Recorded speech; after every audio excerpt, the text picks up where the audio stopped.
Her daughter Karen has been kidnapped by one of the most dangerous cartels in all of Mexico. Nobody gets taken by that cartel and gets out alive. She will not stop until she takes every single one of them down for what they did. They brutally murder anyone and everyone, at times inflicting the cruelest of pain, forcing relatives to watch their loved ones murdered before he turns his blades on them. I'm sorry, this is gonna be a graphic story. This video that I saw when I was younger, right, on those sketchy websites, they had a man and his son together. In front of the son, they did the dad, and then they put the head on top of the dad's body, and like the son was just watching that. There were about 9 Zetas tying up everybody's hands with zip ties, and for the next 2 hours, almost all of them are brutally murdered. See, that's what I'm saying. Like, if you get approached and they want you to join the cartel, you don't have a choice, bro.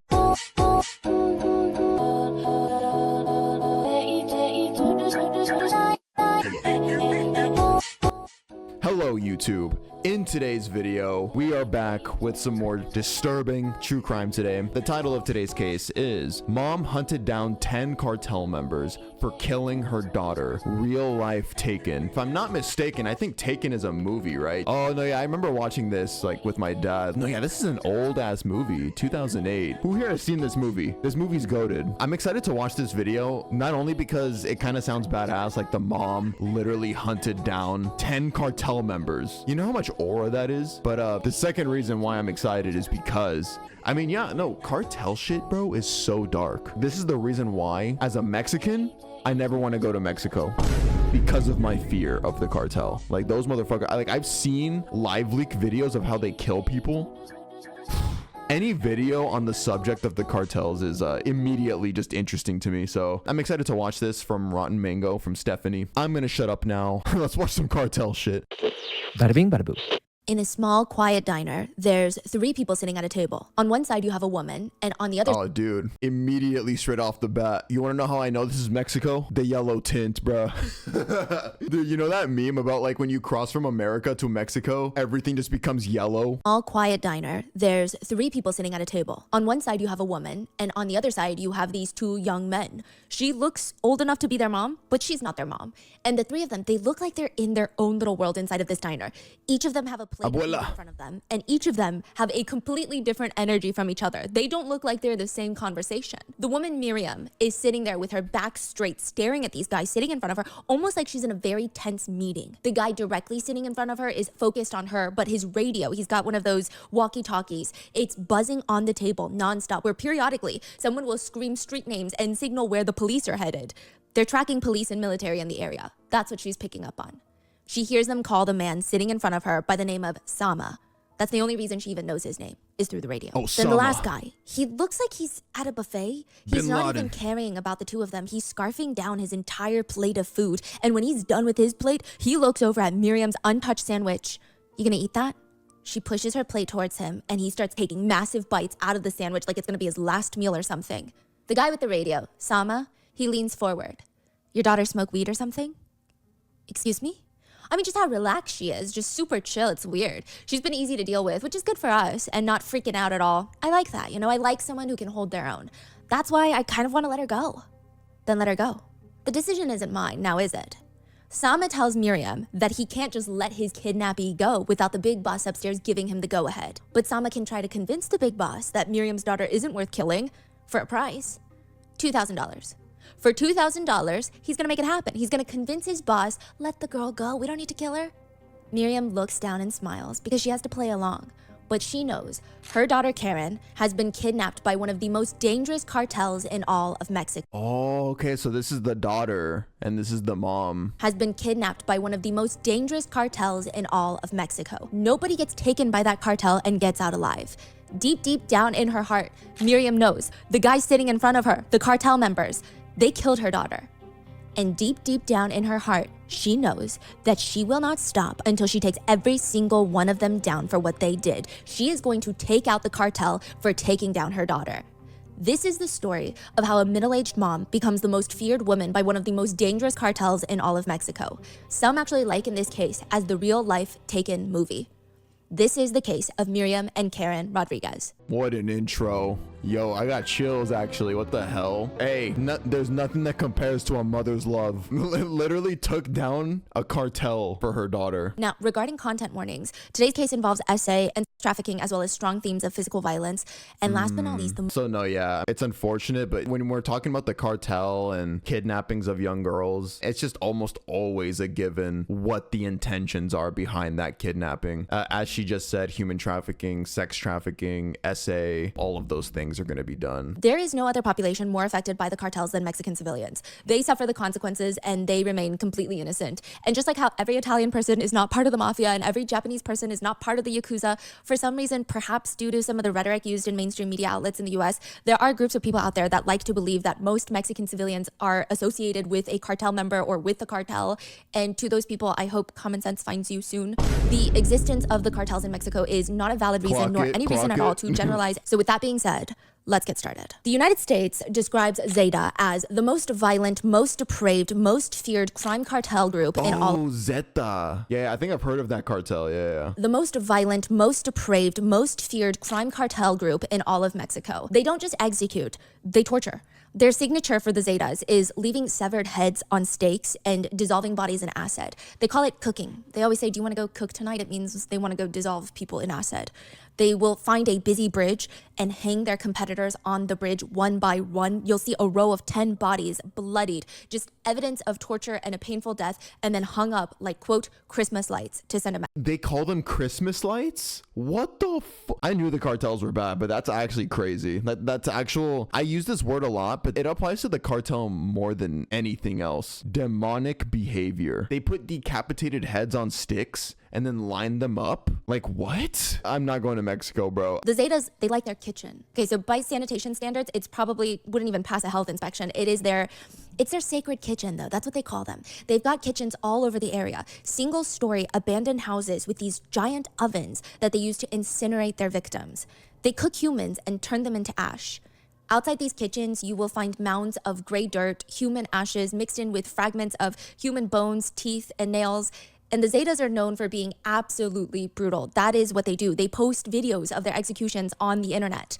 But Okay, that I'm familiar with. If you know, you know. Who here is guilty of like having watched some of those cartel videos back in the day? Back on those sketchy websites where you would be able to see those kinds of videos, like uncensored, like you would see people getting their heads chopped off or their fucking bodies opened while they were alive, by the way. Zeta Cartel wasn't even a cartel when they got started. They were actually known as hired guns. So the Gulf Cartel was one of Mexico's oldest and most powerful criminal syndicates. At their height, they were earning billions of dollars annually every single year, primarily from the trafficking of cocaine into the United States. The more precise estimates are closer to $20 billion a year in annual revenue. This is a different one you said? This is the Gulf Cartel. The Zetas were actually part of the Gulf Cartel. Now, do you know who else makes around that much money in revenue in a single calendar year? In 2023, Nvidia made close to $27 billion in a single year. I mean, they're obviously killing it this year, but still, you're talking about one of the largest tech companies in the world right now. That's their last year annual revenue. And the Gulf Cartel was allegedly bringing in $20 billion a year at one point. Now, What the fuck? That's a lot of cocaine. Now, to be fair, I don't think it was all going to the Gulf Cartel. They were strong partners with the Cali Cartel from Colombia. But even then, billions of dollars a year, that is 1 billion targets on their back. That is why the Gulf Cartel creates the Zetas. The Zetas were trained by the United States.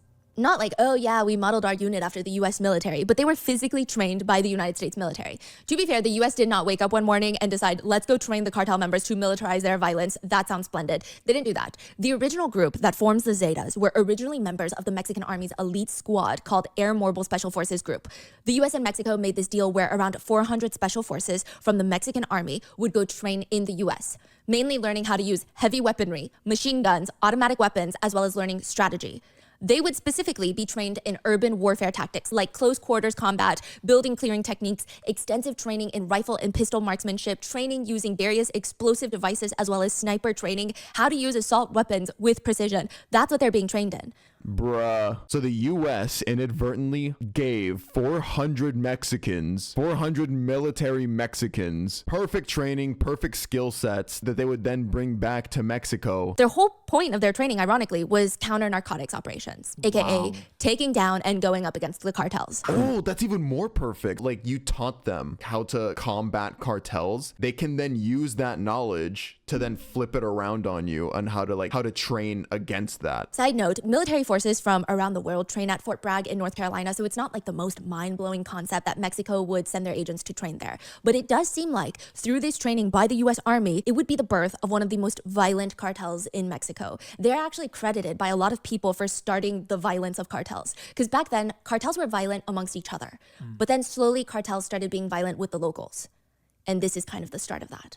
The leader of the Gulf Cartel at the time, he starts feeling like the rival cartel leaders are going to kill him, which, I mean, yeah, it's a very valid paranoia. They want his very desirable border territory. Do you know when was it born? 2010, Zetas. That recent? Yes. So the Gulf Cartel, they control the northeastern border that is bordering the United States. So this is very valuable territory. This is like prime for smuggling. So all the other cartels, they want to take the Gulf territory. That and the Mexican Marines are out there doing similar things as the cartels, not the drug smuggling, but just shooting everyone on sight that appears to be a cartel member. That's what the Marines are doing. And the leader of the Gulf Cartel starts getting angsty. He recruits 30 of the Special Forces agents to be his personal bodyguards, 30 of them. He says, leave the Mexican army, bring your US training and come work for me. I will pay you more than the government can even imagine. You don't understand how deep the pockets run in the cartels. This sounds a bit more commonplace now, but it was not at the time. This would be the first cartel to really incorporate a paramilitary group into their ranks. The Zetas originally came in a group of 30 former US-based trained Special Forces agents. They started recruiting more of their former friends and colleagues, and they create this highly trained, highly specialized troop for the Gulf Cartel. They were called the Enforcement Arm. They protect the Gulf Cartel's leaders, they carry out violent operations and assassinations, they secure the cartel's territory and interest, and go kill all the enemies that need to be handled. They were highly effective. So prior to this, the Gulf Cartel, they would just train random kids off the street to learn how to point and shoot a gun to protect the cartel's interest. But nothing, no one can go up against specialized training by the US Army along with the military-style discipline. I mean, this is crazy. The Zeta wing is just straight up lethal. We really gave the cartel super soldiers. Like, what the fuck? I'm praying for the people in Mexico, bro. Y'all are fucked. The Zeta wing is just straight up lethal. There really is no better way to describe them. They go in for the kill and they get it done. Until the Zeta group realizes, if we're the part that makes the Gulf Cartel so special, then why do we need the Gulf Cartel? It's not So now they're gonna secede. even like the Zetas aren't doing all the strategizing. I mean, it would be one thing if they have the firepower, the manpower, and the Gulf Cartel is the brains of the operation. But every hit, every operation, the Zetas are planning that out like a military level job, like a military level sting. So what would be stopping them from starting their own cartel and taking all of the profits? The Zetas split off from the Gulf Cartel. And cartels are not really known for being an easy group to break up with. They're not gonna send you nice flowers and send you hope you're doing well text messages if you leave. They're gonna try and kill you. But the newly formed Zeta cartel, they decide, why don't we send a message first? We're not scared. In fact, we're going to steal your business. In fact, we're going to steal your territory. And you will be lucky if we don't kill you. So they split up from the leader, the previous leader. Yes, from the Gulf Cartel. And they start the Zeta cartel. March 31st, 2010 is the day Zeta cartel declares war on the former Gulf Cartel that they were part of. This takes place in San Fernando, Mexico. 4 a.m., police get a call. Hurry, you have to come out quick. There's been an accident on the highway, a big one. 10 squad cars rush to the scene and there's a truck that's rolled over on its side and there's nobody else. There's one truck driver, one rolled truck. He seems like he fell asleep at the wheel. He's refusing to go to the hospital. It's just, the whole thing is odd. More lights suddenly come speeding down the highway. Firefighters.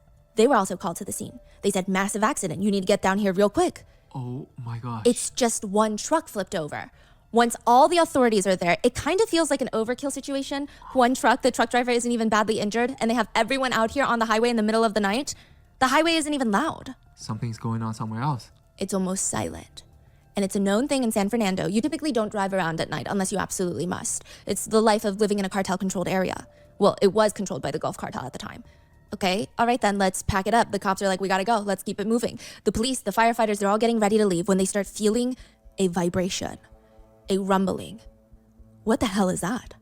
They freeze, they look up, and on the other side of the highway, they see a scene that looks straight out of an apocalyptic movie. There are rows of modified vehicles, giant trucks with tires that are taller than them, trailers, giant SUVs, a freaking school bus with a gun mount on top, and all of them are spray painted with a Z on the side, and all of them have assault rifles on top of their vehicles. Makeshift tanks.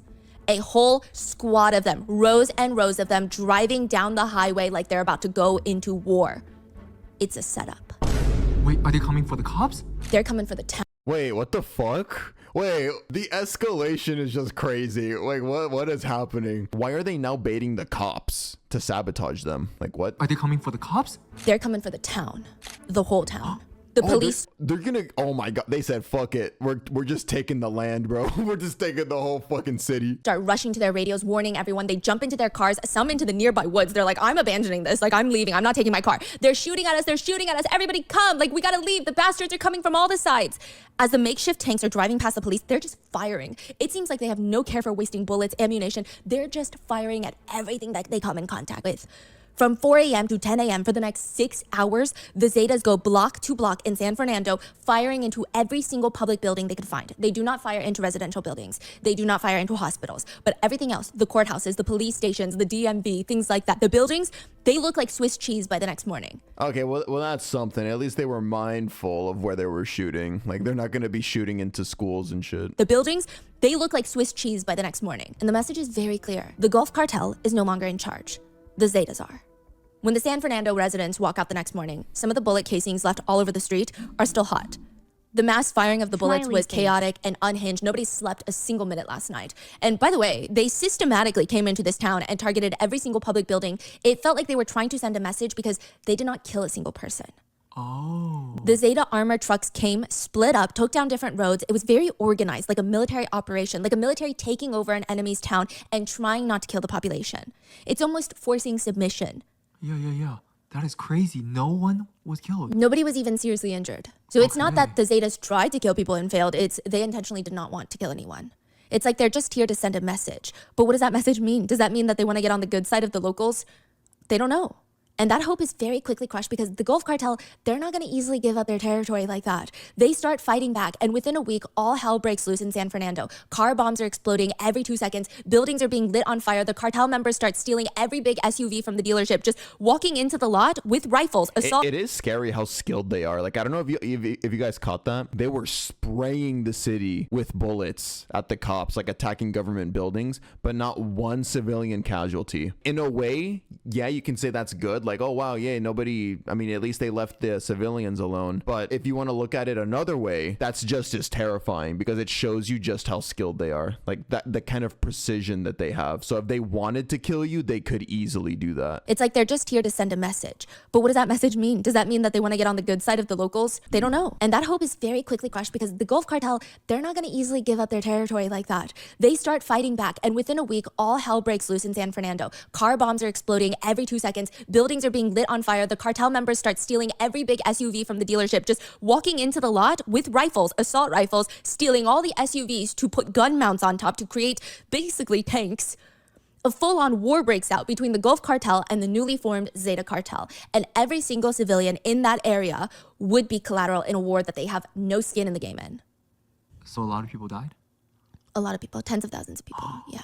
Tens of thousands? So the number in Okay, I take that back. A bunch of innocent people did die. Jesus Christ. Tens of thousands over what basically is a gang war. San Fernando is kind of up in the air. A lot of people don't report when their loved ones go missing, and you'll see why soon. But the war on drugs and the cartel violence wars have, in the span of like a few years, I think in 1 year alone, it was like 60,000 people died. Innocent civilians, a lot of them. So like I said, nobody is more negatively impacted by the cartels than Mexican civilians that are all innocent.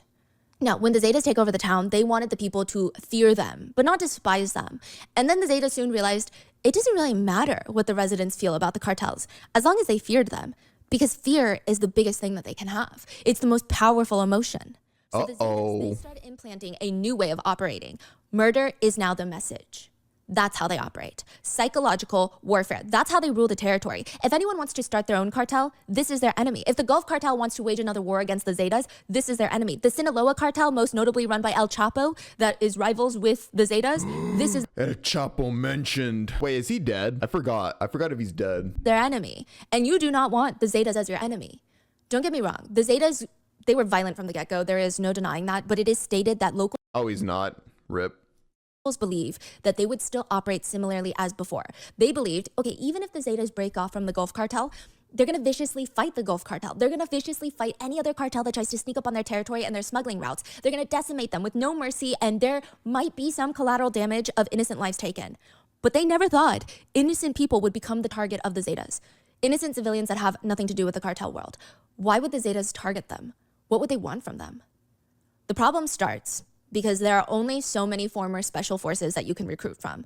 It's a numbers game. Eventually you run out. The ones that don't join a cartel are ruled out. The ones that already joined a cartel are ruled out. The ones that died from being in a cartel are ruled out. There's not an endless supply of well-trained special forces agents. But you can't run a criminal enterprise without manpower. So if the Zetas have 100 former special forces, no matter how good they are, they can't go up against 2,000 untrained, heavily armed rival cartel members. The Zetas have no choice but to start recruiting inexperienced guys off the street. Their recruits keep getting younger and deadlier. There was one time the Mexican army... See, that's why I'm scared more than anything to go to Mexico. The cartel will grab you on sight. So like if you look like an able-bodied guy, somebody like me walking around in Mexico, I could probably get stopped randomly one day by a mysterious van. A bunch of masked men jump out and they just take me, and then they force me to join the cartel. And if I refuse, they just kill you. Their recruits keep getting younger and deadlier. There was one time the Mexican army went and wiped out a whole Zeta training camp. They have training camps. And the authorities started getting concerned because they went in afterwards to see the damage. They found this little girl, maybe 13, laying amongst the dead, and they thought, we messed up. We killed someone that's not part of the cartel. Which, side note, the army's method of just wiping out any cartel member is already quite controversial, but they went in and thought, oh no, we killed a girl that's not part of the cartel. She was. The little 13-year-old girl was a female assassin that had been working for the Zetas for more than a year. Ever since the rival cartel, the Gulf Cartel, had killed her. What? A 13-year-old assassin? The little 13-year-old girl was a female assassin that had been working for the Zetas for more than a year. That's crazy. Even though she's a monster, I mean, I do kind of want to show some sympathy because, bro, if you're 13 doing that type of shit, you had to have been groomed into that. There's no way. Ever since the rival cartel, the Gulf Cartel, had killed her dad, the Zetas had recruited her.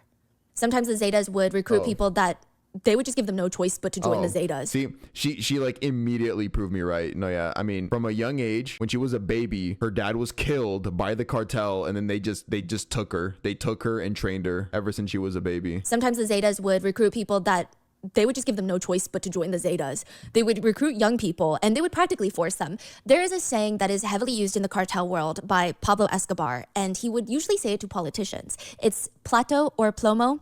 It translates to silver or lead, meaning as a politician, do you want to take the silver? AKA, do you want to take the money and do as I say?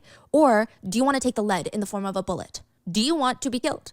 Those are your two choices. The Zetas turned it into... It's so scary, bro. Like, goddamn. No wonder Mexico's corrupt. To be honest, I don't even blame them. It's like you literally just have no choice. They will kill you if you don't do what they say. Silver or steel.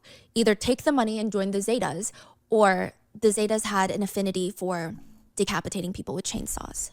Steel chainsaws. They wouldn't even use bullets. Chainsaws. Bullets were See, for... I literally referenced that earlier in the videos that I saw as a kid. Oh, Jesus. Efficiency, and chainsaws were for fun, and the Zetas like to have fun. These are the new recruits in Zeta, and to keep them happy, the Zeta leaders told the new cells or the arms or divisions of their cartel that they can do whatever the hell they want as long as you don't touch oil and drug smuggling. Everything else, human trafficking, go at it. Earn your money that way so the leadership doesn't have to spend so much on overhead funding the employees. They're given a free-for-all. Now, depending on the leadership of cartels, it is theorized by people who study cartels that the tighter the leadership is at the top, the slightly less violent the cartel is to civilians. I mean, obviously depending on the cartel and the leader, but typically if the leadership has a tight rein on the members, then it's much harder for people to step out of line. And usually the leaders, if they have a tight rein, they tend to be a little smarter, and I'm not saying smarter equates to anything. They're all morally corrupt, but they tend to not want to get on the locals' bad side. For no reason. Right. So they get very upset with their members if they mess with the locals for no reason. Now, this was a free-for-all for these heavily armed, money-hungry, violent, sadistic new members of the Zetas. They start going into town, forcing business owners to pay them money for protection, essentially racketeering. They blatantly steal from businesses, car dealerships, even from small mom-and-pop businesses. Whatever they want, they get it. In the beginning, if someone said no, they were brutally killed on sight. And very quickly, civilians knew that saying no is not an option here. Even looking at Zetas wrong on the street was a death wish. You're signing your death certificate. A U.S. judge stated about a Zeta high-ranking hitman. Yeah, bro. If I get stopped by any mysterious person with a gun and they're telling me to give them my phone, give them whatever jewelry I might have on me, I'm not saying anything. I'm just, hey, here, you want my shirt? Hey, you want me? Yeah. Oh, okay. And then, bro, I'm giving everything. These are people stripped from their families. They weren't raised right. So you really think they're gonna listen to you? You're signing your death certificate. Is not an option here. Even looking at Zetas wrong on the street was a death wish. You're signing your death certificate. A U.S. judge stated about a Zeta high-ranking hitman that was later tried in the U.S. They said about the culture of the Zetas. Without mercy, without thought, they brutally murder anyone and everyone as it suits them and the cartel, at times inflicting the cruelest of pain, forcing relatives to watch their loved ones murdered before he turns his blades on them. Other cartels have straight... Dude. That reminds me, okay, I'm sorry, this is gonna be a graphic story. It's not gonna take too long. This video that I saw when I was younger, right, on those sketchy websites, this one execution that I saw, they had a man and his son together. The son looked about maybe anywhere from 15 to 18 years old. He was pretty young. In front of the son, they decapitated the dad. Yeah, with a chainsaw. And then they put the head on top of the dad's body, like a fucking cherry on top of a cupcake. And like the son was just watching that. I know the whole context and watch the full video. You know what I'm talking about? Dude, did anybody else see that shit? Can we be trauma bonded? No, dude, but no, yeah, for real. That was probably the darkest video I've ever seen. At times inflicting the cruelest of pain, forcing relatives to watch their loved ones murdered before he turns his blades on them. Other cartels have straight up accused them of not following the gentleman's code of conduct when it comes to drug trafficking. And at one time, it was considered bad form for the cartel members to kill pregnant women, but not anymore after the Zetas. In one incident, a hitman for the Zetas dismembered a young girl with an axe while she was alive and lit her body on fire in front of her parents. It said that he did this while laughing and shrugged at the parents and said, "So this is you'll remember me." Yeah, no. Yeah, see, they're just that cruel, bro. If you think you have a really fucked up imagination, the cartel is even more creative with how torturous they are. Don't forget me, because now you remember me because I dismembered your daughter in front of you.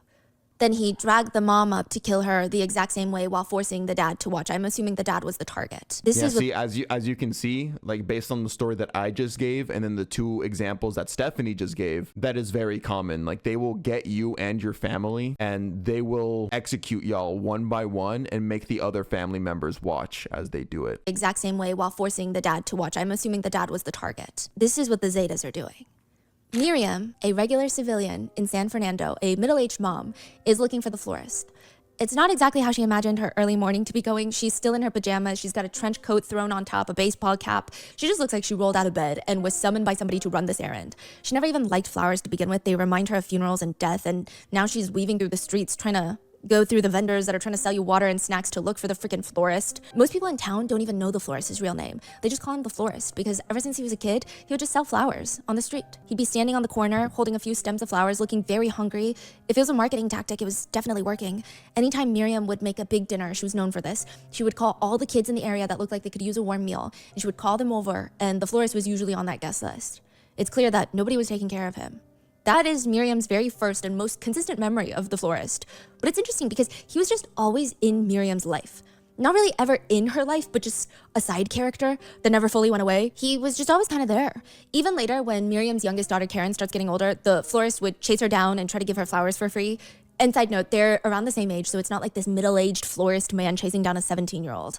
Karen has this very bright, light-colored blonde hair, and she has a, quote, rosy complexion. And so a lot of people said it made her stand out in the area, and a lot of guys were interested in her, and I guess including the florist. But Karen would nicely reject the florist, offer him $1 or $2, knowing that he wasn't doing well, and then walk back to school. Karen was always very sweet with the florist. That's what Miriam is thinking about when she sees him down the walkway. There he is, the florist. She starts running up to him, and then tackles him on the ground. She pulls out a loaded pistol from her trench coat jacket, jams it into his back, and whispers into the florist's ear, "If you move, I will fucking shoot you. She Oh my god. Jesus. The 180. The total switch up. If you move, I will fucking shoot you.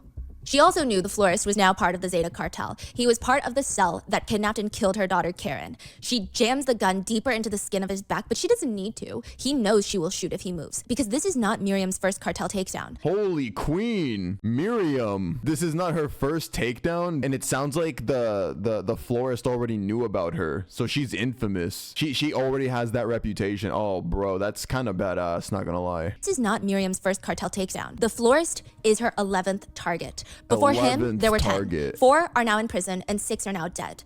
The florist was about to be dead too, if he doesn't do as Miriam says. But Miriam took care of him, right? Took care of him, he's arrested. No, I'm saying like Miriam was like giving him food. Yes, like, when he was younger. January 24th, 2014, a couple wake up in their home in Texas. It's very quiet, perhaps a little too quiet. They make their way downstairs, and on the kitchen table is a note. Whoever wrote it, they didn't take the time to make it neat or even to explain what the note is about. It just reads along the lines of, "Sorry, I'm never coming back. Something awful has happened." The couple glance at each other and they run to their son's room. They slam open their door and their 10-year-old son is laying in bed, sleeping peacefully. What? Why would their nanny just leave? I mean, they had gotten along so well with her. She was slowly becoming part of the family, and their son absolutely adored her. They thought that she was enjoying the position too. She never complained about her job, so why would she just up and leave? Miriam did not have time to explain. She didn't have time to sit there and tell the couple that she worked for that at 4 a.m. she got a call from her eldest daughter, Azalea. Miriam shoots up in bed. What's wrong? What happened? Mom, something awful happened. With your husband, Ernesto? No. Azalea starts sobbing. Just tell me. Something awful happened to Karen. Miriam was already packing her bags by this point. She scribbles down a note, tosses it on the counter, starts running out the door. She jumps onto a bus from Texas, heading into San Fernando. It's gonna take at least 2 hours. That's on top of the time that she already had to wait for the bus. And Miriam is overwhelmed with anxiety right now. So what is she supposed to do for the next 2 hours on this bus? She sits on the very back row and starts silently sobbing. Oh, dude, yeah, the anxiety. You can't do anything. Like the bus that you're on, it's gonna go at the pace it's going. Like you can't speed it up. But she was just told that her daughter was kidnapped and possibly killed by the cartel. A few people on the bus, they try to comfort her. One of the older men hands her his handkerchief. Are you all right, ma'am? My daughter has been kidnapped by the Zeta cartel. The man just nods, because by now, most of the locals know the Zeta cartels have been kidnapping innocent people. He looks down and he slowly pulls out a piece of paper from his pocket, grabs a pen and jots a few things down. Call my son. My son is a lieutenant in the Mexican Marines. Miriam thanks him and goes back to sobbing in her seat. She got the call from Azalea about Karen being kidnapped at 4 a.m. By 8 a.m., she's back in San Fernando. Fill me in, tell me everything that's happened. Azalea's a mess. I heard something near the door in the middle of the night, so I got up from my sleep. I started... Yeah. So for anybody who's confused, we are now on the subject of Miriam and her daughter. Karen is the daughter of Miriam. Karen was kidnapped by the cartel just now. Miriam just found out the news on the bus. And I mean, yeah, this is where the story begins of how the mom tracks down and kills a bunch of cartel members. She might not kill them, but she tracks them down and gets them arrested. Azalea's a mess. I heard something near the door in San Fernando. Fill me in, tell me everything that's happened. Azalea's a mess. I heard something near the door in the middle of the night, so I got up from my sleep. I started walking towards the front door and I saw Dad. This isn't the most alarming thing until you realize that Azalea and her dad are somewhat estranged. They haven't spoken to each other in the past 2 years, and suddenly he's at her doorstep in the middle of the night. She opens the door, he looks very disheveled, and I don't know if it's sister intuition or what, but Azalea just blurts out, "Karen?" Her dad is stepping into the house when his phone starts ringing. They rush inside, close the door, pick up the phone, and put it on speaker.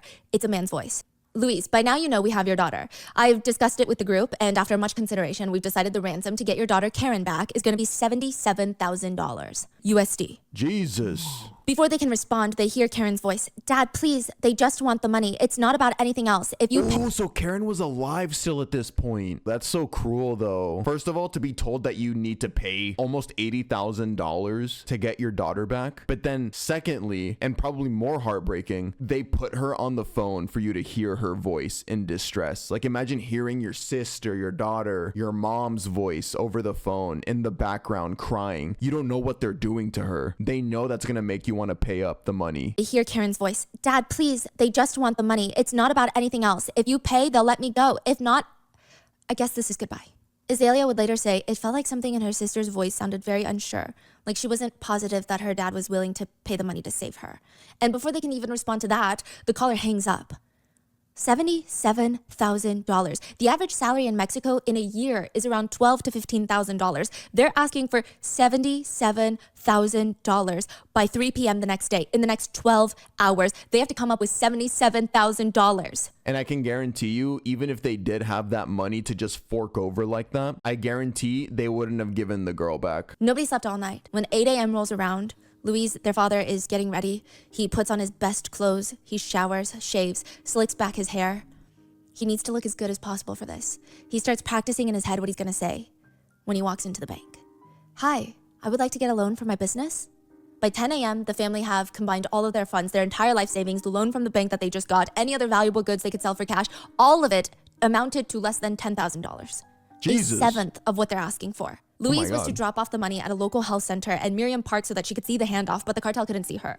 She waits. They wait for 2 hours. And this man, honestly, boy, walks up. He looks like a teenager. He's young. He's skinny. He grabs the bag of cash, but Louise doesn't let go. My daughter, meet her at the cemetery in 20 minutes. And with that, the boy runs off with the bag of cash. He jumps into this cherry red Ford Explorer, and they speed off. Okay. That's okay. They're going to be reunited with Karen. Money is just money. They're going to have Karen and everything's going to be okay. And they drive over to the cemetery and they just wait and wait and wait and nothing. The next morning, they get a call. The kidnappers, the cartel. They assure the family, everything's fine. We just didn't want to go out in the rain yesterday, which is technically true. The minute that they got to the cemetery, there was a storm. Some streets in San Fernando were even briefly flooding. So yeah, I mean, it all tracks. But the whole next day, the family are sitting there anxiously waiting for another drop-off location, but it never comes. I mean, I think all of them had this small fear in their minds, but everybody held on to the hope. The kidnappers just want the money. We paid the money. There's no reason for them to kill Karen. The next day, the kidnappers break into Miriam's house, where she lives with Karen. Obviously, Miriam wasn't there at the time. She was staying with Azalea, her other daughter. But the cartel break into her house, go through Karen's things, which is a good sign, right? I mean, they're grabbing clothes for her, which means she's coming back. They're just robbing her. Maybe they wanted a little more goods. But that day, after breaking into the house, they call the family back. We need more money. The family just stare at the phone. How on earth do you think we have more money? Ransoms are very... It's so cruel, bro. It's so cruel. We need even more money now. I think at this point, she's already dead. I think Karen is already dead at this point. They just want to milk more money. If you pay too quickly, on one hand, you do that because you want to ensure the safety of your loved one as quickly as possible. But on the other hand, if you pay money too quickly, the kidnappers might think that they lowballed you and you have way more money than that. And if you can easily whip up $10,000, you can easily whip up another $10,000. Ooh, true. Yeah, if you give the money too fast, it's like, oh shit, you got it like that? Damn, hey, let me get some more. The family, they do not have more money. Miriam ends up borrowing from everybody she can think of and gives the kidnappers another $2,000. By this point, the hope is still there. They had truly given everything. The kidnappers, surely, the cartel know that they're organized crime. They know how money works. They know how much money families in Mexico have, or rather don't have in this situation. This should be enough to get Karen back. Within a month, with Karen still gone, that hope starts dying off. Nobody in the family really says it ever. They all still talk as if Karen's gonna walk in through the front door any second now, but nobody actually believes it anymore. Even Miriam, who was the backbone of the entire family, the one that holds faith and hope longer than anybody else, even Miriam is starting to lose hope. By the end of the month, Karen is still not back, and Miriam is falling into a depressive state, obviously for her missing daughter, which I don't think we can really put into words, but even beyond that, it's like the whole situation breaks every concept of life that Miriam thought she knew. She thought as long as her kids stay out of trouble, keep their head down, don't go out alone at night, they would be untouched by the cartel violence. That's how Miriam grew up. The cartels would leave innocent uninvolved. They would leave them alone. She would tell her kids all day, every day, keep your head down, mind your own business, don't talk back, and don't go out at night. Which even just telling them that made her inside so angry. Miriam is the opposite of that. She is never shy to share her thoughts or get into these loud, heated arguments to defend whatever she thinks is the correct answer. And Miriam tricked herself to think that they lived in this bubble. She thought only the rich get kidnapped for ransom. Only the cartel members get killed in turf wars. Only the slightly guilty, somewhat involved go missing. They don't just take random innocent people. It doesn't make sense. None of it makes sense. It's not the way the world works, right? You're supposed to be a good person. If you abide by the rules, nothing that bad happens to you. Unfortunately, this mindset gets taken advantage of by awful people. And there is way more awful people in this world than there are good people. That's just the harsh reality. And I'm just going to go ahead and say it. People that believe the world works like this get taken advantage of. If you abide by the rules, nothing that bad happens to you. I mean, obviously you experience hardships and challenges, but you're not going to get kidnapped by the cartels because what would they want to do with you? Isn't that the unspoken agreement? Everyone could just see Miriam's decline. Miriam was someone who took a lot of care in her makeup and clothing choices. She hadn't put on makeup in the past month. She rarely ever changed out of her pajamas. She spent all day laying there scrolling on her phone, trying to think of ways to get Karen back, think of possibilities of where she might be. And so for a month, Miriam grieved. She did nothing else but just wallow in fear for Karen, grief for her family and how they're gonna handle this, and then just self-pity for herself. She is spiraling. Until February 23rd, 2014. 1 month after Karen has vanished. Miriam gets up, takes a bath, sits down in front of a mirror, and brushes her hair out for the first time. She puts on a full face of makeup, walks back downstairs, almost shocking her daughter Azalea. Mom, are you going somewhere? They're not bringing Karen back to me. I know this in my heart as a mother. Ooh, this is the part where she's like suiting up to go out there and fucking take matters into her own hands. They're not bringing Karen back to me. I know this in my heart as a mother. Karen is dead. There was no self-pity or grief in her voice, just determination. Oh, so they didn't tell her yet that Karen was dead, but I think, yeah, the mom just kind of knew, like, yo, we got to be realistic. At this point, if they haven't given her back yet, she's gone already. They just want to take advantage of us and get more money from us. So I'm going out there. I'm going to take matters into my own hands. For the rest of my life, with the time that I have left, I'm going to find the people who did this to my daughter, and I'm going to make them pay. Miriam got into her truck that day, and Azalea would say, her mom was never the same after that. Because that was the day she decided, Karen is dead, and soon her killers will be dead too if Miriam had anything to do with it. But first, she needs to find out what happened to her little girl, to find out who needs to pay. But even that's gonna be hard. The Zetas never have a reason for kidnapping someone. It's just what they do now. The city of San Fernando has a curfew. It's not just for teenagers or minors to get home by a certain time or else. It's for every single resident. Get home by 5 p.m. if you know what's good for you. If you have an emergency that you need to go outside after dark, really think, really weigh out the benefits. Is it worth the risk? Even trips to the hospital or pharmacy at night. Will you survive until the morning? Yeah, then maybe you should wait until then. Because as much as the Zetas are violent, they are a deeply paranoid group, which makes sense because their come up is betraying the cartel that they used to work with and creating their own division and taking over the original territory of the original cartel. Not only are they paranoid that the original cartel, the Gulf cartel, is going to come back and take vengeance on them, they're also concerned that other cartels, the Sinaloa cartel, is going to take their territory, but they're also concerned that other factions are going to break off from the Zetas and start their own cartel. There's a lot of paranoia in San Fernando. So they've created a curfew. Anybody driving at night would likely be stopped by Zeta patrols with assault rifles. They act like they own the town. I mean, they do. More often than not, if you're a young man, they will just assume that you're part of a cartel. And if you're not someone that they're familiar with, then in their minds, you're part of the other cartels, which means you're the enemy and you need to die. If you're not a young man, they could still be thinking that you're working for the other cartels. Or you could be up to no good. Maybe you're selling drugs on the side. If I ever go to Mexico, I'm just going to eat a lot beforehand and be a fat fuck. So that way they don't, fucking assume I'm like, you know, just from looking at me, they don't assume that I'm in some other gang or something. Maybe you're selling drugs on the side. You're not allowed to do that. This is their territory. Or maybe they just like your car. Or maybe they think that you'd be a good sex trafficking victim. Or maybe they think that they should kidnap you and ransom you. There really is no reason on why they kidnap anybody. Zeta just has a habit of kidnapping locals and forcing their families to pay hefty ransoms to get their loved ones back. Innocent civilians that have nothing to do with the cartels. So back then, when Miriam was growing up, cartels were just cartels. They smuggle drugs, they make obscene amounts of money, they drive luxury cars, and they host these parties. I would say it's safe to say most Mexican citizens now definitely hate the cartels, but back then, even when the cartels were doing their own thing, they didn't like the cartels. But even if the police and the government can't stop them, what are the citizens gonna do? They can't stop them, so they're just trying to coexist. It seems the consensus is, stay out of their way and they'll stay out of yours. That's how it used to be. Some people would even say that they actually liked cartel leaders at one point. Pablo Escobar was known for almost having a Robin Hood image in his particular hometown, not a lot of other towns, but he would fund housing projects and help build soccer fields, which generally earned him a bit of admiration from some of the residents. Other cartel members, not just part of Pablo Escobar's group, but other cartels would have high-ranking officials pay for the bills of every single civilian at a restaurant when they go out to eat, just so the community would like them, which made it easier to traffic drugs through their town. But it's not like that anymore. Times have changed. Oh, I think that's how Pablo Escobar kind of rose to power. That's why he became as influential as he was. He wouldn't behave the way that current cartels behave. Like, he would care for the civilians of his hometown. Drug trafficking and human trafficking still isn't good, obviously, but at least he would, I don't know, give back to the community. But current cartels, they don't do anything for the community. They literally just spread fear. Like, it's so terrible. It's said that cartels used to just target the rich, but now they just do whatever they want. One expert about the Zetas said, the Zetas steal from everyone, not just the rich. They certainly don't give much back to the poor, except the corpses of their relatives. They are just known for being a different kind of human being. To give you an idea of what Miriam is up against, one of the most heinous crimes committed by the Zetas was actually all over international news at the time. The Zetas were monitoring a highway. They stopped 2 trucks that were trafficking migrants to the US border. There were 70 plus migrants in the trucks. The Zetas pulled them over, forced their trucks to drive to one of their kitchens or ranches in the middle of nowhere. They fed them all tacos and sodas, sat them down in a big circle and started talking. $500 a week.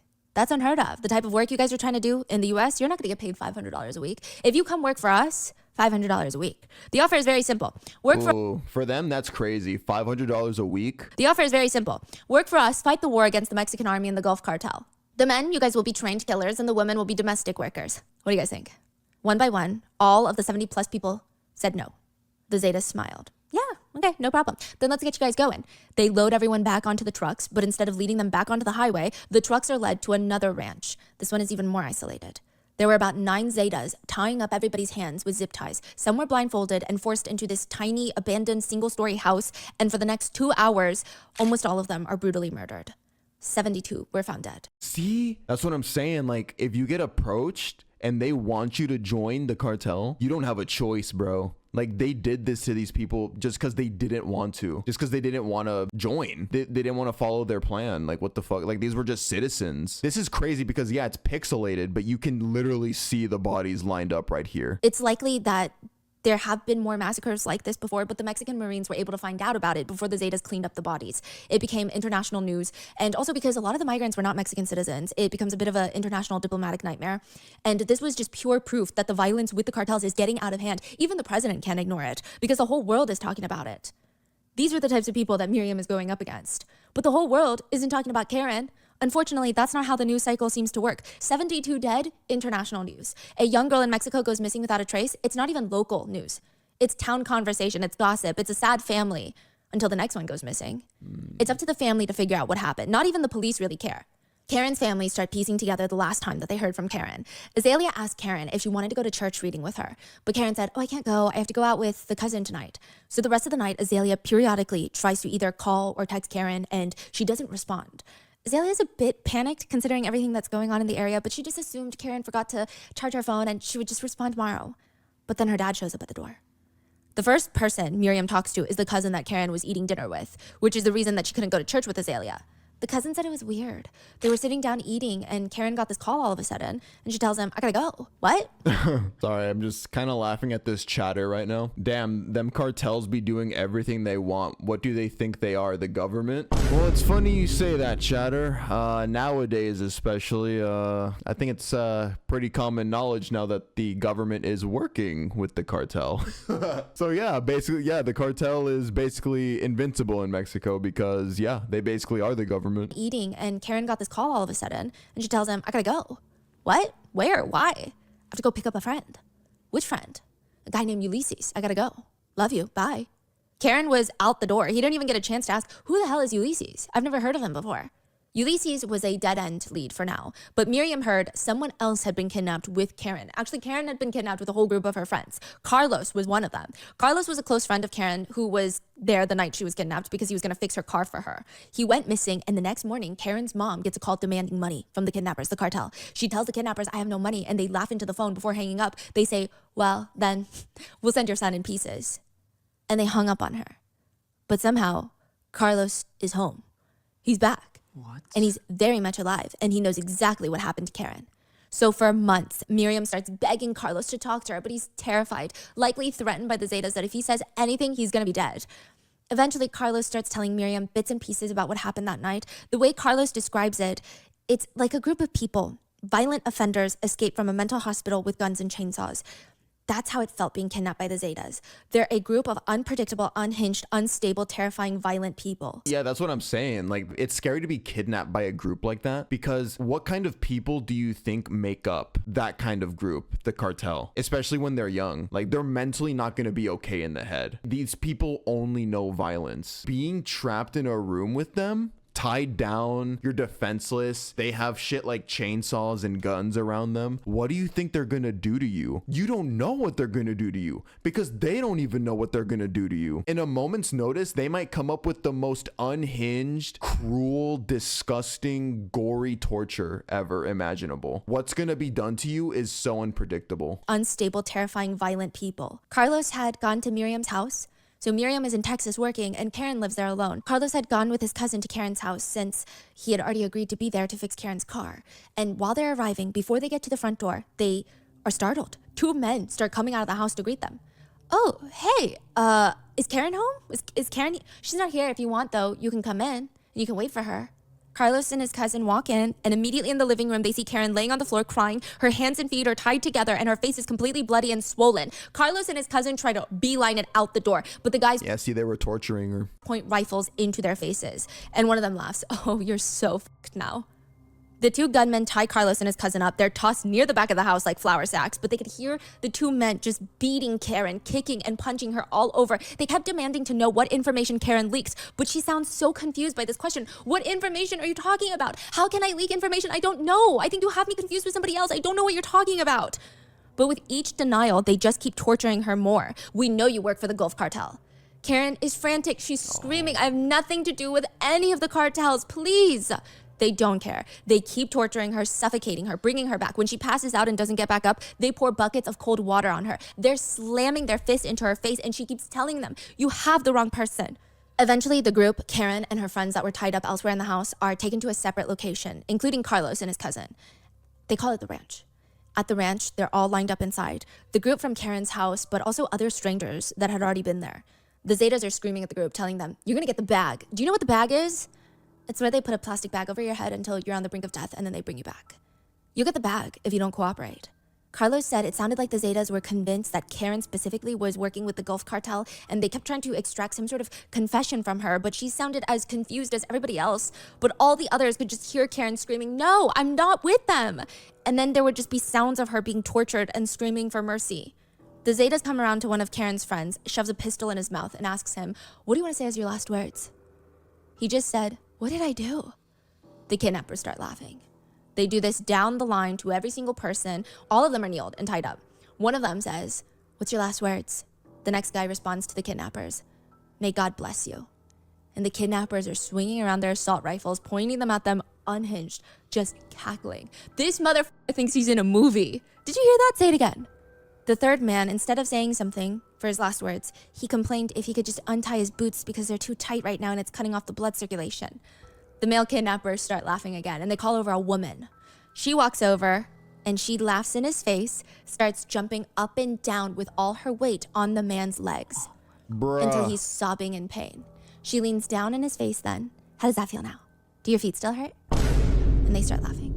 Eventually, Bro, like that's something you would see written down in a script because it's so comically evil. Eventually, they load everybody up and move them to another location. Another ranch where they're all shoved into another small house, abandoned house, and they're forced to sit on this dirt floor. They were told that their families were going to get ransom calls, and if they pay the ransom, they'll let them go.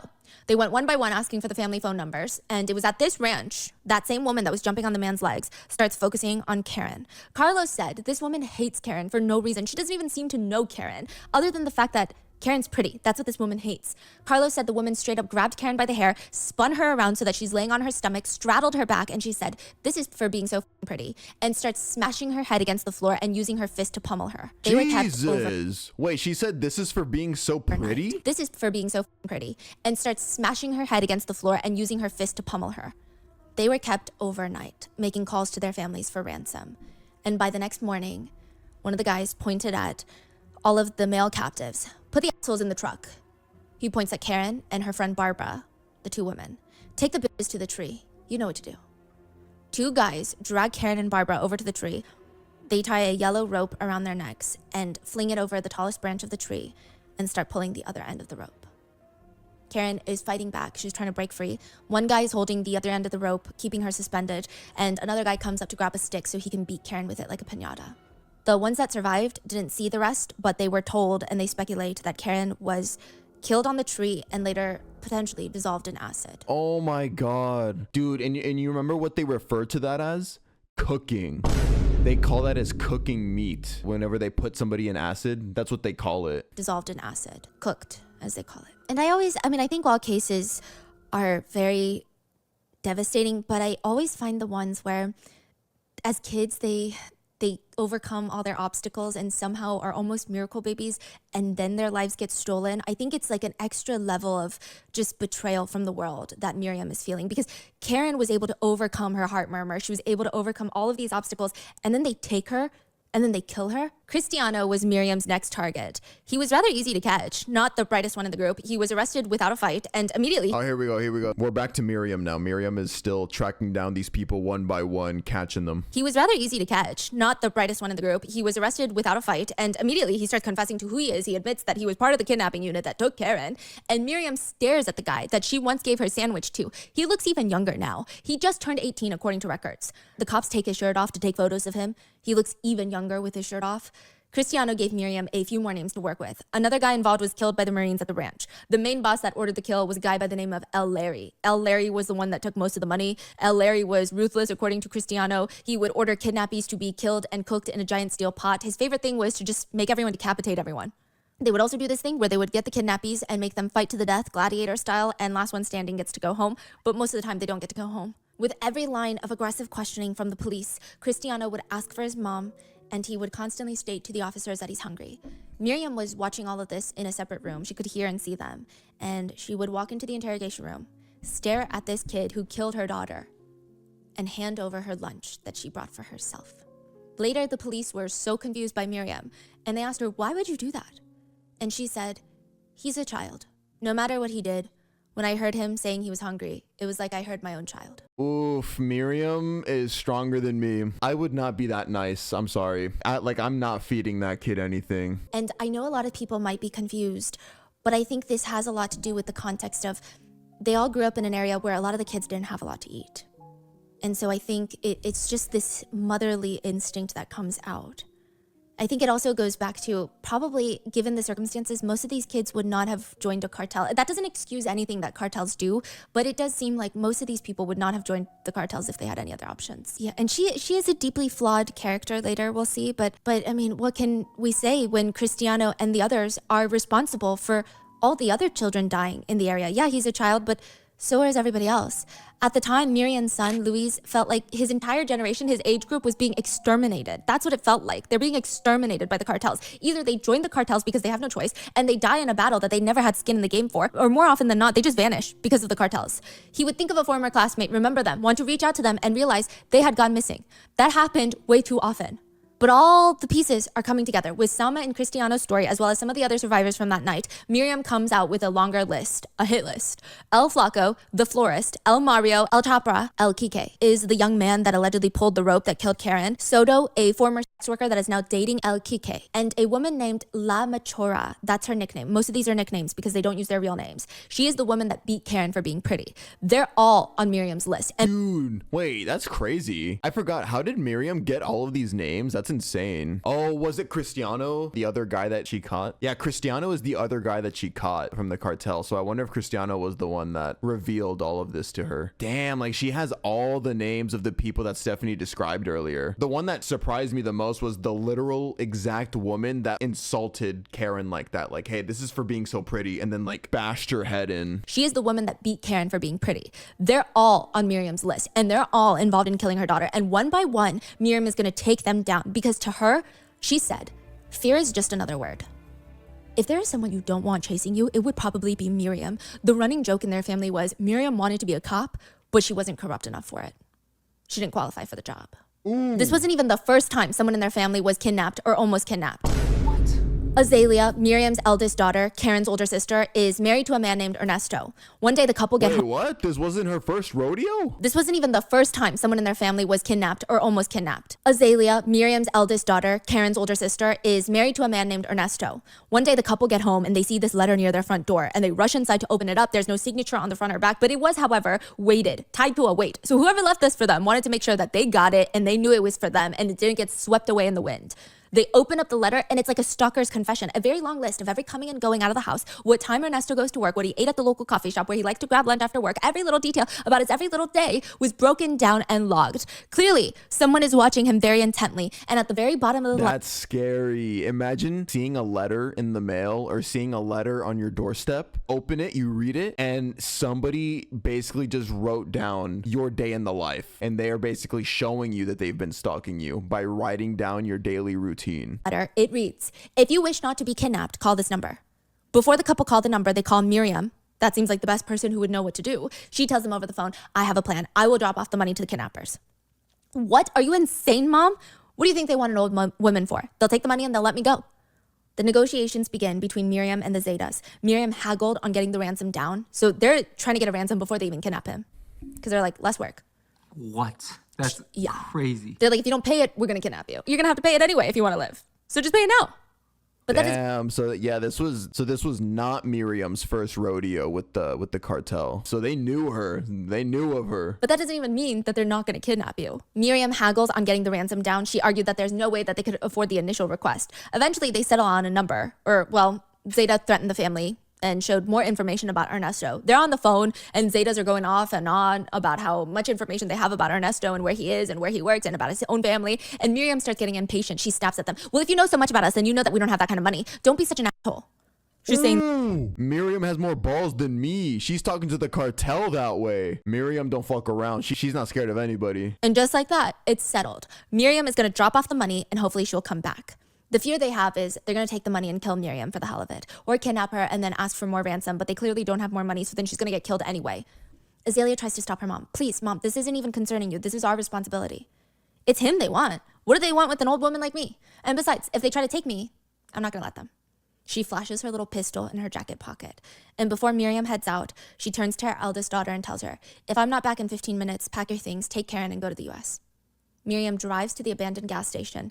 There's 3 SUVs waiting for her. Holy goat. There's nobody else out. There's curfew. Nobody's driving around. Miriam parks her car near one of the cars, rolls down her window, and a masked man is sitting in the seat. Leave the cash over there on top of one of the empty pumps. Miriam glances over. They want her to get out of the car. They want her to place the cash at the empty pump. Miriam tosses the bag of cash out the window, throws it, chucks it, and just drives off. She's like, I'm not freaking getting out the car. Are you crazy? Throws it out the window and drives off. When Miriam gets back, Azalea and her whole family are in the kitchen with a bag packed, waiting nervously. And Azalea starts crying when she sees her mom walk in the door. And she tells her, Mom, what you did, that's not something we can ever repay you for. Miriam just has this tenacity that a lot of people don't. It's very rare. Wait, so did he come back? Yeah, they never took Ernesto. They never took. Bro, I just imagine how she spoke because okay, again, I'm Mexican, right? I know how Mexican moms talk. I know how Mexican women talk, especially the older ones. ¿Cuánto dinero? A la ver, chinga su madre. She hit him with that, bro. And then the cartel was like, oh shit. Very rare. Wait, so did he come back? Yeah, they never took Ernesto. They never took. Oh, yeah, that's right. They're fine. Right. They said, nah, keep Ernesto, bro. We don't want that smoke. And Azalea said when Karen was 4, Miriam found out that she was pregnant again. So this was going to be another baby. But when they went to the hospital, the doctor said, not only are you not going to deliver the baby, but you have cancer. Azalea remembers looking at her mom's face, looking for any sort of sign that she's going to break down or that she's what's going on. But Miriam just shakes her head at the doctors. Well, I can't die. I got a young kid. Karen's 4. Louise is barely 13. There's nobody else that's going to take care of them. So it wasn't pleading. It wasn't desperate. It wasn't like, no, I can't die. It was just, yeah, well, I can't really die. I'm kind of busy right now. Jesus. I know cancer has no association The strength with how of this the person woman approaches cancer or cancer treatment, but to just look at a cancer diagnosis like that and have that kind of response is just very intense. Miriam went through weeks of radiation and chemotherapy until she was finally cancer-free. Then the doctors told her that her health was declining due in part because of her weight. She's 5'6" and weighed more than 350 pounds for most of her life, which there's nothing wrong with that, but specifically in Miriam's case, her doctors said that she was not healthy. Miriam ends up getting a gastric bypass procedure, which limits the amount of food your stomach can hold. To give you a comparison, a regular adult stomach can hold about 6 cups of liquid and food when it's full. A gastric sleeve can only hold about 1 cup when it's full. Now, it's not a very dangerous procedure, but Azalea was so nervous for her mom, she asked her, are you not scared? Her mom just said, I feel like I answered that with a cancer diagnosis. If that didn't kill me, you think this is going to kill me? Now she weighs 135 pounds, and she is very grateful for that surgery because it helps her hunt. Some of her days consist of hiking through abandoned ranches, staking out safe houses. She would have to chase down and tackle Zeta cartel members, so she is very conscious about her health. She was tackling these motherfuckers? Who is this woman? And then she said she was thankful for the operation that was a result of her cancer. Like, okay, good. You guys want to shrink my stomach? Bet. I'm gonna lose some weight so that way I'm more athletic so I can chase these motherfuckers down. Like, oh my. So she's hunting down these members. Yeah. And none of them are coming back to her, like, or kidnapping her or doing something to her? I think the leadership in Zeta, as of right now, are not scared of her. They think she's annoying, probably, or maybe they haven't even heard of what she's doing. So they lose a few members. They're like, okay, whatever. Yeah, whatever. They don't even know what's going on with these low-ranking members that killed Karen. But I think these low-ranking members, I think they're a little scared of Miriam. At least one by one. And it seems like most of them have split up. So some of them died by the Marines. Some of them are in prison. I think if they were collectively still in a group setting, maybe they would have kidnapped Miriam. Right. But yeah. In Mexico, you don't go missing. You are part of the disappeared. That's what they call you. The word means something else completely. It means your presence has basically been deleted. Nobody knows what happened to you. They can guess, and they're probably right, but nobody will help find you. And if you know someone who's disappeared, then your life is in this perpetual limbo, this torture of not knowing what happened to them and not knowing if there's anything you could have done to prevent it. Yeah, see, it's just so common in Mexico. It's sad. It's sad how common it is. It's just like, oh, you know somebody who's disappeared too? Yeah, join the club. Remember, Stephanie said this earlier. One missing person, that doesn't even make local news. You're just one of the dozens of people in town that know somebody missing. It's said to be a very devastating experience. And up until Miriam, there was not even a support group or a community for those who suffered from having a loved one vanish. Miriam starts her own vanishing collective. That's what it was called. Family members of lost ones would come together to hear each other out, to support each other, and to write letters and call and demand answers from the government. This was unheard of. This is during a time where you were told, hey, your loved one who was taken by the cartels, if you report it to the police, most likely the police work with the cartels, and once the cartels know that you've reported it, another one of your family members is going to go missing just because you pissed them off. But now, Miriam is gathering up all of the families and helping them get compensation from the government. Most of them don't even know that they qualify for compensation. The government didn't like to tell them that they did. And even when they find out, the government is like, you got to jump through all these hoops. Miriam would study the law. Bruh. Miriam was here. The government, when they have to help its citizens. Miriam was here. She spent all day making calls, pulling favors, threatening people. Miriam was a threatener. Okay, she would threaten to expose politicians, to call the Marines on the police, to call the police on the Marines. She was doing a lot. But Miriam was here and she was going to help them and try and get answers. Just something. Miriam starts her journey as one of the better known advocates in that area. She was known for getting done, which means she's very aggressive. She was notorious for harassing and threatening officials. That was her thing. She told the collective, in numbers, they have power. As a group, they have power. They can make people listen. She told them, not even the government knows how many of us are out here. But still, she's out here making a difference, right? And that's when her kids, Azalea and Luis, start asking her, isn't that enough? Most of Karen's killers are slowly coming down. She's tracked down El Flaco, who it said he skipped town, quit the criminal world, and was now working at a factory. She tracked him down, had him arrested. Then she tracked down the florist. El Mario was taken down. The girl from the meat shop was arrested. El Kike, the one that pulled the rope, was ironically arrested at church. The minister asked Miriam whether she had mercy or not, which is a wild thing to ask. She looked the minister in the eye and said, and where was El Kike's mercy when he killed my daughter? Miriam got El Kike's girlfriend arrested, and now the main one at large is the woman who beat Karen for pleasure. The rest have been arrested or killed by the Marines. The top guy was arrested too? El Larry was still on the run for a little bit, yes. But she didn't have as much hatred for El Larry for some reason. I think El Larry wasn't the one that wanted Karen killed. He just seems to be the one that's like, okay, guys, go kidnap people. But she really hates the girl that beat Karen for no reason. Yeah, because that's so sadistic. So they're left. And Miriam could do that maybe leisurely or hand over her files to the police. That's what her kids are arguing. Have them handle it. Find closure.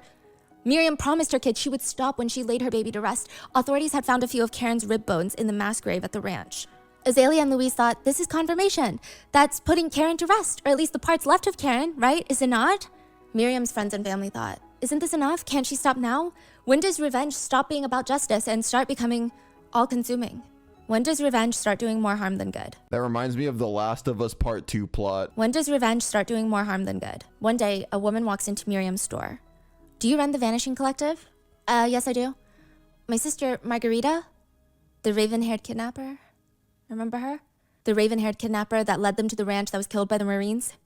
All because of Miriam's tip? Her sister walks in. My sister was killed by the Mexican Marines, and they told me that I can't file a complaint related to her death, but I would like to, I just don't know how. Could you help? No way. It made Miriam sick to think a victimizer would be next to a list of victims. But Margarita was dead, and Miriam thought maybe her family were also victims of the cartels. They did, in a sense, lose their sister to the cartels. Margarita became a mom at 16, continued to have babies with other men, and she couldn't really find footing in her life. There wasn't a lot of opportunities for her. And when she... No, yeah, that's the unfortunate part about cases like this. In the cartels, you definitely have victimizers who are also victims themselves. They started off as victims themselves. I would be willing to bet like fucking 40% of the cartel started off like that. She couldn't really find footing in her life. There wasn't a lot of opportunities for her. And when she came across a member of the Zetas who was offering her money and not stability, but some financial stability, she took it. And her whole family told her it's him or it's us, because her dad is a pastor. Margarita and her new boyfriend from the Zetas try to convince her dad, no, it's love, it's love. Look, he's even gonna give you cash for a car. He throws the cash back at them and said, I don't want your blood money, get out of here. To Margarita's dad, she was no longer his daughter. And the more time that she spent with these people, the more she was becoming like them, and the family just felt like they lost Margarita. Margarita's family eventually enrolled in the state system for victims, with Miriam's help, to receive compensation. At the burial for Karen's bones, the few that were found at least, Azalea asked her mom, when is this gonna end? When is what gonna end? This, all of this. Miriam flips open the coffin lid, pulls out a bag of bones. This is what I have left of my daughter. You think I'm gonna stop now? Damn, she opened the casket to hold her daughter's bones and be like, this is what I have left of my daughter. You think I'm gonna stop now? 2.5 years she spent just hunting these people down. March 22nd, 2017, 3 years after Karen goes missing and was killed, 29 inmates dig their way out of the prison. They dig tunnels and dig their way to freedom. 29 killers are now free, and many of them are Zetas, and many of them are the ones that Miriam had put in prison. Miriam is rightfully terrified. They're gonna come after her. She can feel it. But for once, everybody around her is a bit more relaxed than she is. They agree safety needs to be at the highest right now, which technically the police are required to protect her in situations like this by law, according to the victim's laws. But of course they don't. They don't even pick up her phone calls. Honestly, everybody had the same thought process on this one. Miriam, at this point, you are way too big of an advocate. The Zetas are slowly losing their power. They're not dumb enough to go and kill Miriam. The stir that it would cause on a national level, because at this point, the Zetas were slowly losing power. The Mexican government, the president at the time, very aggressive about the war on drugs. So all the cartels were kind of laying low. Because once you do something big, it becomes national news. Everybody freaks out. The president puts the target on that cartel's back. They're like, all the forces after this cartel. So it wouldn't make sense for the Zetas to kill Miriam right now, because it would make national news, and then people would be like, you got to do something. Then the president would do something. It would. That's what I'm confused about. Like why doesn't the president just say like, hey, go after this one and then go after that one, like that cartel group? Are they just too powerful now? Like the cartels? Like, did they just have that much ammunition? Like they can probably assassinate the president? Just be more military guns pointed directly at them. And on top of that, these guys just got out of prison. The last thing they want to do is get back into prison. They want to disappear, commit crimes in secret. It would be dumb for them to come after Miriam. But she's terrified. For the first time in her life, people said Miriam looked genuinely scared for her own life. Prior to this, when she was chasing everyone down, it's almost like she had this superhero effect. She did not believe that she was capable of dying. That's what it felt like. A lot of people think it's because she was getting closer to her revenge. She only had a few more people left. And I think as she was taking these people down, I think that she was getting closure slowly. I think in the beginning, she didn't have the fear of dying because she was so consumed by vengeance. Nothing mattered.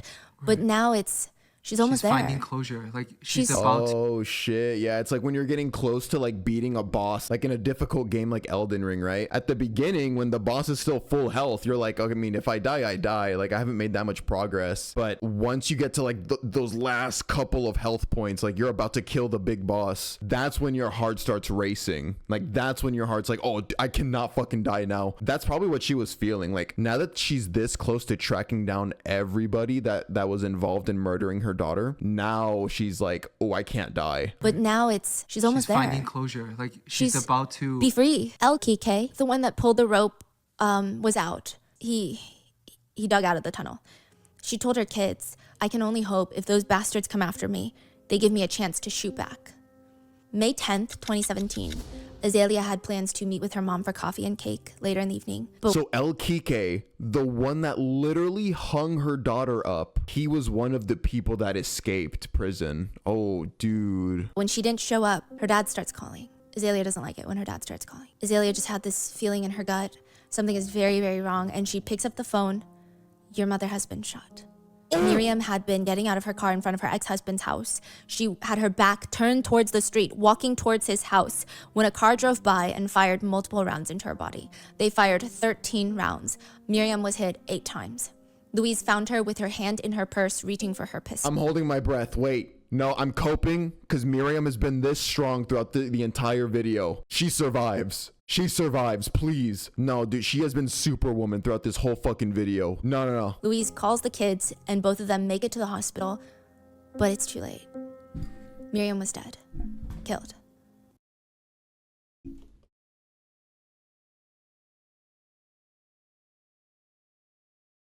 Descansa en paz. Mi reina. Nah, bruh. But it's too late.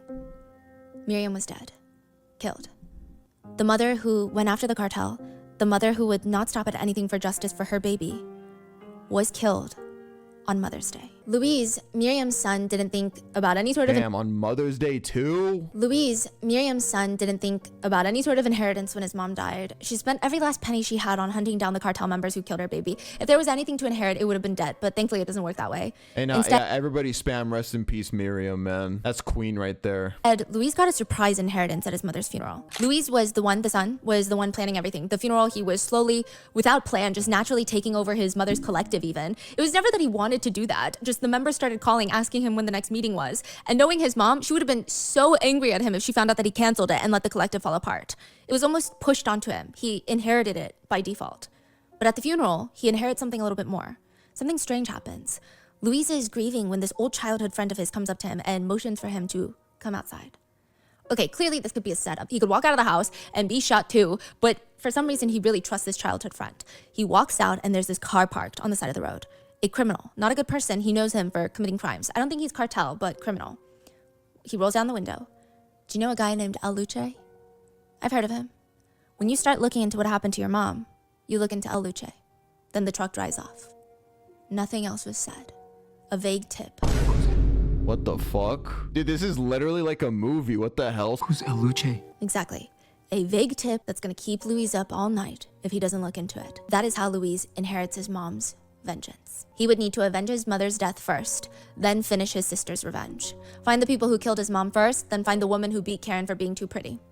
Louise didn't want to, but he could feel himself falling deeper into the investigation every single day. He was becoming more and more like his mother every single day, talking to the same Marines, the same politicians, the same officers, threatening them the same way, hunting down cartel members the same way that Miriam did, learning how to extract information from witnesses just like his mom. And Is that him? What was the son's name again? Luis? Yeah, Luis, yeah. So that's Luis right here. Cartel members a single day, talking to the same Bro literally inherited the vengeance that his mom had. the same officers, threatening them the same way, hunting down cartel members the same way that Miriam did, learning how to extract information from witnesses just like his mom. And it made sense. All that grief that he feels had to go somewhere. Azalea, she was married, she had children of her own. Louise just had grief. He didn't have anybody. He was putting all of it, focusing all of it on getting vengeance. So with Louise's help, mainly, just like Miriam, the authorities were able to get El Luce, the man who was hired by the Zetas to kill Miriam. So at this point, when the Zetas, they break out of prison, the higher ups of the Zetas are pissed at Miriam. They think that she's causing too much trouble, even with the collective. It's preventing them from getting ransom when they kidnap people. Every kidnapping is becoming a thing now, and they don't like it. So they hire another random Zeta to go kill her. It's actually not the same people that killed Karen. He was killed before the officers could take him into custody. And from there, it spiraled into hunting down the cartel members that were involved in Miriam's hit. None of them were involved in Karen's death, so 2 very separate groups. And they genuinely just wanted Miriam out the way. She was just causing too much trouble. They take down El Luce, they take down Cheesefoot, who did the transfer of funds. That's his nickname. That's still insane. Like, do you know what you have to do for the higher ups of a cartel to take notice of you? That's crazy. Like, the higher ups had to get involved and be like, yo, like, this woman is just too much. Like, somebody take her out. Mind you, they could have always done this, but it's just like, they did not think she was gonna be this much trouble. So yeah, again, like, once again, Miriam, queen, bro, queen. Luce, they take down Cheesefoot, who did the transfer of funds. That's his nickname. And another man named El Hugo. And then finally, through Louise's investigations, they take down the woman that beat Karen right before the murder. Oh, they just found her? Yeah, he was able to track her down and get her arrested. But unlike his mother, Louise is trying his best to stop now. He wants to focus on trying to get other victims' families help rather than getting swept up in tracking down more. Okay, how many people are semi-involved in all of this? He just wants to protect what he has left of a family. And that is the story of Miriam, the real life story of the Taken movie. I mean, that's where the story concludes. But yeah, in case you guys didn't catch that at the end. So the woman that beat Karen, the one that said, "This is what you get for being so pretty," she was caught at least at the very end. So they got really close to getting to the actual murderer, but they didn't. But they at least got one of the people directly. But yeah, I mean, I don't even blame Luis for eventually stopping. Like, it does have to stop somewhere. Because at some point, I mean, what are you gonna do? Like, wage war against the entire cartel? Like, yeah, no. So it's like, I can't even blame Luis for saying like, hey, enough is enough. I'm gonna move on with my life and live as happily as I can. Because at the end of the day, I think that's what Miriam would have wanted. That's what Karen would have wanted. Rest in peace to Miriam and Karen. I mean, Miriam, bro, like, what a fighter. So not only was she fighting against the cartel, she fought against cancer and then won. That just goes to show you, bro, a mother's love. That's a mother's love right there, bro. They will literally go to war against a literal crime syndicate for you. But no, yeah, I mean, one lesson I'm taking away from this video: I'm not going to Mexico.